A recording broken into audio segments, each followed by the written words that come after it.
Bayangin deh, rumah itu kan harusnya jadi tempat paling aman buat kita ya. Tapi kali ini, sebuah rumah justru jadi saksi bisu tragedi yang, wah, nggak kebayang sama sekali. Kita akan coba bedah sebuah kisah mengerikan di mana 3 anggota keluarga ditemukan meninggal dan penyelidikan yang dilakukan justru membuka sebuah rahasia yang sangat kelam. Semuanya berawal dari satu berita yang bikin geger. Satu keluarga ditemukan meninggal dunia secara misterius di rumah kontrakan mereka di Jakarta Utara. 3. Angka ini bukan cuma statistik loh. Di baliknya, ada kisah seorang ibu dan 2 anaknya.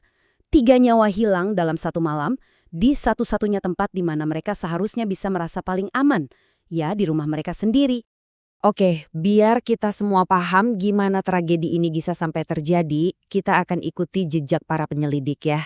Kita mulai dari awal, dari penemuan yang mengerikan, sampai nanti kita sampai ke pengakuan yang jujur aja bakal bikin kita merinding. Nah, cerita ini dimulai di suatu pagi yang kelabu di daerah Warakas, Tanjung Priok. Sebuah penemuan mengerikan mengguncang seluruh lingkungan di sana. Waktu pintu rumah itu dibuka, pemandangan di dalamnya benar-benar memilukan. Seorang ibu, SS, bersama anak perempuan pertamanya, AAL, dan anak laki-laki bungsunya, AAB, ditemukan sudah tidak bernyawa.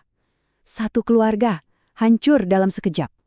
Polisi pun tiba di lokasi dengan sebuah teka-teki yang sangat besar di tangan mereka. Apa sih yang sebenarnya terjadi sama keluarga ini? Awalnya, para penyidik dibuat bingung. Soalnya, di lokasi kejadian, semuanya kelihatan tenang. Terlalu tenang malah. Gak ada tanda-tanda perlawanan, gak ada luka sama sekali, seolah-olah mereka ini cuma bertidur, terus gak bangun-bangun lagi. Misterinya jadi makin dalam, dan satu-satunya harapan ada di laboratorium. Nah, disinilah kasusnya mulai menemukan titik terang. Ketika bukti-bukti fisik seolah diam 1000 bahasa, giliran ilmu pengetahuan yang mulai angkat bicara. Forensik jadi kunci buat membuka semua misteri ini. Karena gak ada tanda-tanda kekerasan, penyidik pun dihadapkan sama satu pertanyaan super penting. Jadi, apa penyebab kematian mereka yang sebenarnya?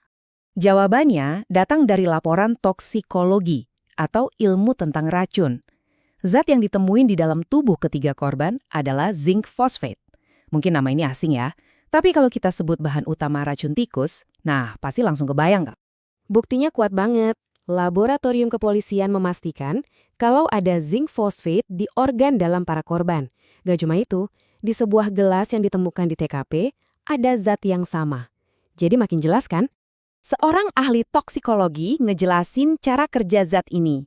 Gampangnya gini, racun ini tuh ibarat musuh kecil yang super jahat. Dia masuk ke bagian paling kecil dari tubuh kita, terus nyebar ke semua organ, dan ngerusak semuanya dari dalam. Benar-benar mengerikan. Oke, setelah tahu bagaimana mereka meninggal, penyelidikan beralih ke pertanyaan yang paling bikin kaget. Siapa pelakunya?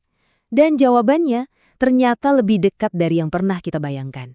Coba kita lihat lagi ya struktur keluarga ini.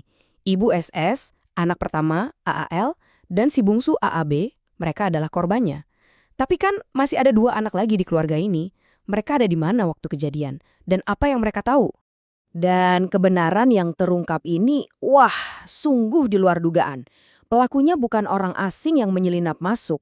Polisi menetapkan S, anak ketiga dari keluarga itu sendiri sebagai tersangka.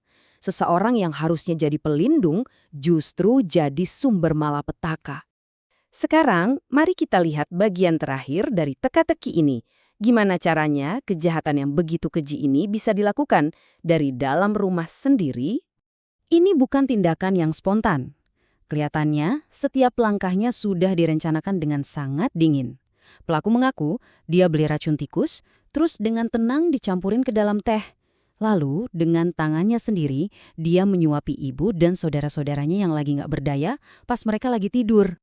Pada akhirnya, kasus ini adalah cerminan dari sebuah tragedi yang lahir dari retaknya hubungan yang paling dasar. Hubungan antara seorang anak dengan ibunya, seorang adik dengan kakaknya, dan seorang kakak dengan adiknya.